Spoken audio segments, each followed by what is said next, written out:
Hole number one, it's called Grand Detour, and it tells the story of John Deere, the blacksmith that came from Vermont to the Midwest, settled along the Oxbow bend of the Rock River in Grand Detour, Illinois.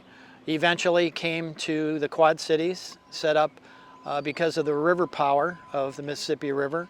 He famously invented the self-scouring steel plow. They were having problems here with the sticky Midwestern soil. His idea was to fashion a saw blade, which would self-scour, come off like a knife through butter, and he started his company with that and changed agronomy in the Midwest forever. Grand Detour talks about a bend in the river. The bend in the first hole is a dogleg from right to left, and that's the reason that we named it Grand Detour.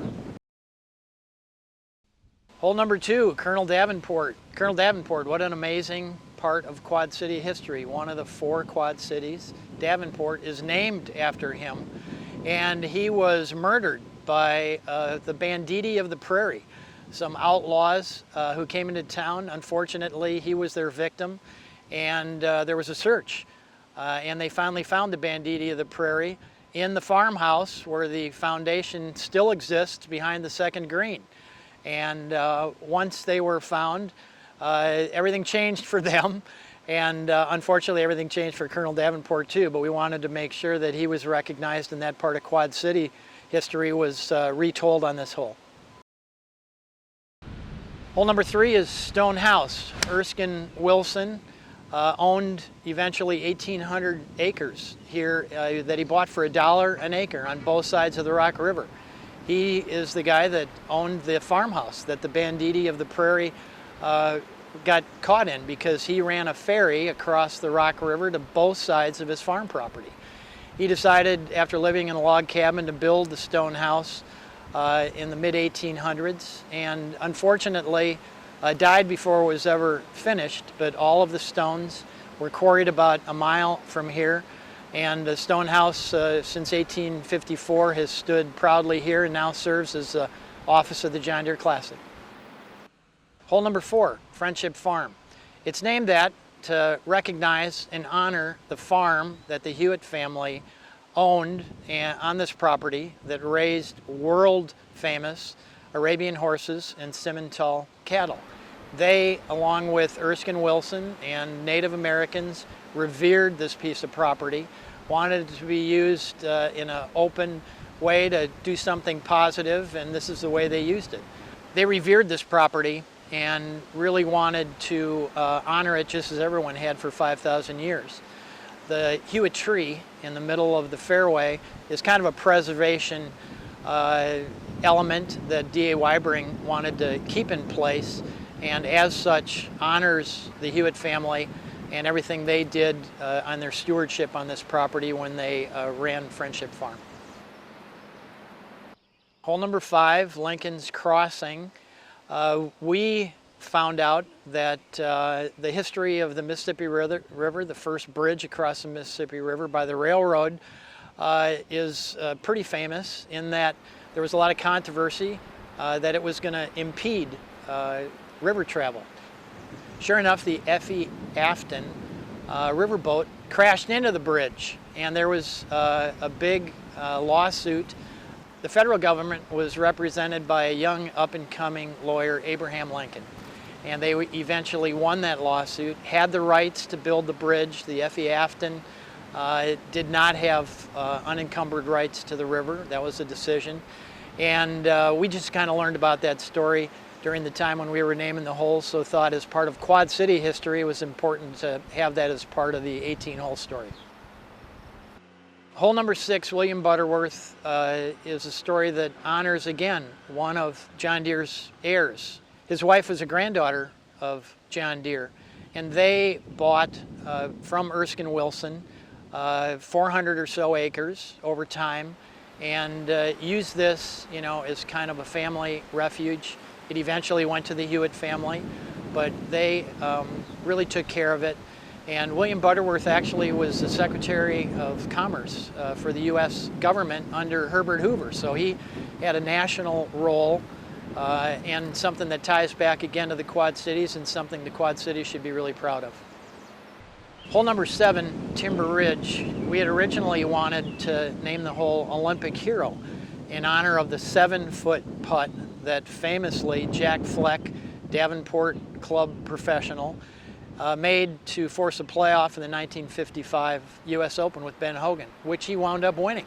Actually, Jack sent us a very respectful letter and said he'd prefer not to have any hole named after him. So although we'd love to tell that story, we respected his wishes and told the story of the Weyerhaeuser Lumber Company. All the logs that came down on the Mississippi River from Minnesota and Wisconsin became a big business here. And Weyerhaeuser, who is now very well known with their Pacific Northwest location, actually their first office was here, their first company was here. And timber was a huge industry here in the Quad Cities, and that's why it's called Timber Ridge. Hole number 8, Sanctuary, again, under the theme of preserving and protecting the property, which goes back 5,000 years. The Ottabon Sanctuary program is something that courses voluntarily become enrolled in with a promise to always responsibly protect wildlife, to try to protect the property itself, to effectively manage responsibly inputs, and just make sure that the golf course is a healthy place to hang out, as well as a great place to enjoy some recreation. The setup requires that spectators aren't allowed back to the 8th tee box.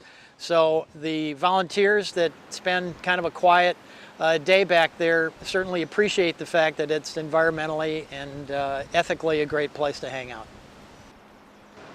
Number 9, Howitzer. A common golf term is it takes a cannon to get on this hole in 2, and we decided on a long par 4 like number 9, recognizing the fact that the Rock Island Arsenal is such a huge part of the Quad Cities. It was established just before the Civil War because Fort Sumter got attacked and they wanted some place that was more secure, and the Arsenal famously produces and still produces howitzer cannons. And so hitting the green in 2 with a cannon, what better way to do it than with a howitzer manufactured at the Rock Island Arsenal. Hole number 10, Core 10. It's kind of an unusual name, but it refers to the world headquarters that Deere built in the early 1900s. Bill Hewitt, the chairman, contracted Eero Saarinen, famous architect, who also built the St. Louis Arch, to come up with something that fit the John Deere brand. His feeling was that this new material, Core 10 steel, which rusts and provides a protective coating that looks like rich Midwestern earth, would be the perfect material to build this world headquarters. And it turned out to be unbelievably groundbreaking, and still today, in 2025, looks contemporary, and it fits John Deere brand perfectly. So Core 10 is why we named the hole number 10 that way. Hole number 11, Jumpstart, really refers to the history of the tournament itself. Not always on this property, started in 1971, and there's a whole litany of players who jump-started their career by getting their first win in the Quad Cities. It started with Dean Beeman, who won the first 2 and went on to be PGA Tour commissioner. One of those players that jump-started their career was D.A. Wybring. He won his first event at the John Deere, originally the Quad Cities Open, wound up winning 3 times, and because of the fact that he was from the Midwest, Quincy, and had an attachment to the tournament, he became the golf course architect for TPC Deere Run. So the original sign obviously talks about all those players who jump-started their career before we came to Deere Run. Since we've been here, we've also had, a legacy of other players who have won their first event here and changed their careers, become major champions like Brian Harmon, Jordan Spieth, and Bryson DeChambeau. Hole number 12 is called Master Stroke, and that's because one of Deere & Company's CEOs, Burton Peak, was a member at Augusta National. And in the second program, at that point it wasn't even called the Masters, it was called the Masters Invitational, Gene Sarazen had famously won it the year before with a double eagle. The second year, there's a proud ad for a John Deere tractor. I'm sure Burton Peak had something to do with that. So our tie-in into the equipment business, golf course maintenance business, decades later, had its humble beginnings in that second ad in the Masters Invitational for a John Deere tractor. We're really proud of that. Hole 13, Pop and Johnny. We just wanted, in the 18 holes, to recognize the legacy of John Deere. We talked about the tractors on the Master Stroke hole, and the thing that John Deere tractors famously were known for were their two-cylinder engines, which had a distinctive pop, pop, pop, pop, pop when they went across the field. And farmers recognized it. It always brought warmth and good feelings to people who heard that. If you've ever heard it, you would never forget it. So on a par 4 that it takes 2 pops to get on the green, we felt like Pop and Johnny was a perfect name.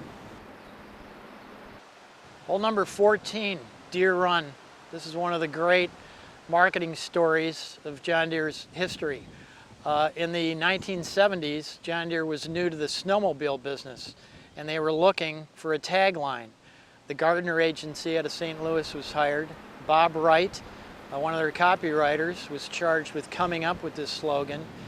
He really worked hard and presented in a final meeting over 100 suggestions that he had on a table, none of which rang true to him or to the people he was presenting to. After a little bit of time, when everyone realized we hadn't hit it yet, he said, I had one more that I wrote in my hotel room last night that I put in my pocket this morning, and see what you guys think about this. Nothing runs like a deer. So that tagline started in the snowmobile side of John Deere's business and became one of the most recognizable taglines across the entire company of all time. Hole number 15 is called Coal Town.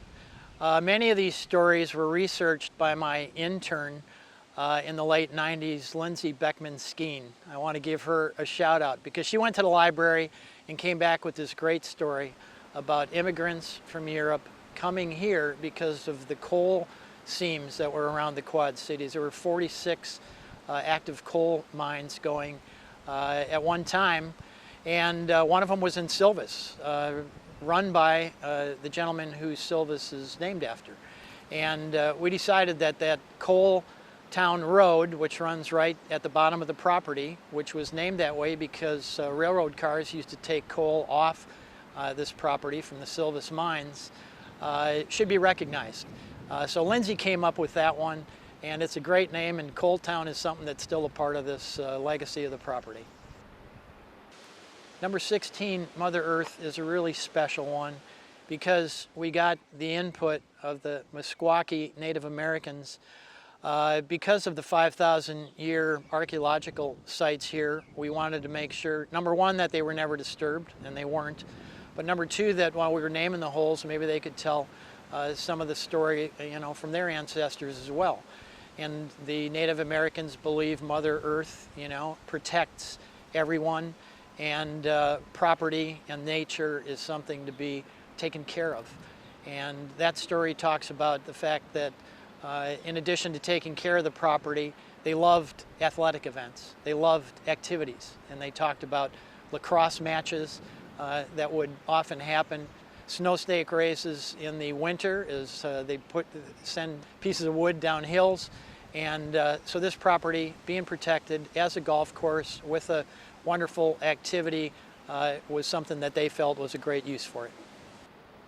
Hole number 17, Stadium. We wanted to recognize the stadium golf concept that Dean Beeman introduced to PGA Tour and TPC courses with the stadium course at Sawgrass. The TPC Deere Run is also a stadium course. It's very spectator friendly. They've taken advantage of all the mounding and not disturbed too much to make it easy for people to watch. So Tim Fincham and Hans Becker, Hans was the chairman at Deere when the deal was cut. Tim Fincham was the new commissioner. Wanted to make sure that the stadium concept was continued, and they're recognized in hole number 17 as another stadium course in the TPC network. Hole number 18, Concistador. It's a perfectly named hole for the finishing hole at an athletic event. Concistador means one who conquers in Spanish, and it was the name of a famous Arabian horse that was bred on Friendship Farm. And the foaling barn used to sit up on the ridge on the right-hand side of number 18. So you can almost picture it up there as players are trying to close out, the last hole to get their victory, to conquer the golf course, to conquer the athletic event. There's so many times that the 18th hole has determined the champion. It started the first year that they played here in 2000. Michael Clark and Kirk Triplett in a playoff had to play the 18th hole a couple times. Mark Hensby and John Morgan had to play the 18th hole a few times in a playoff. Jordan Spieth famously won for the first time and the second time in a playoff in the 18th hole. Zach Johnson famously won in a playoff in the 18th hole. So the 18th hole, named Concistador, one who conquers, is certainly a perfect name for the last hole of TPC Deere Run.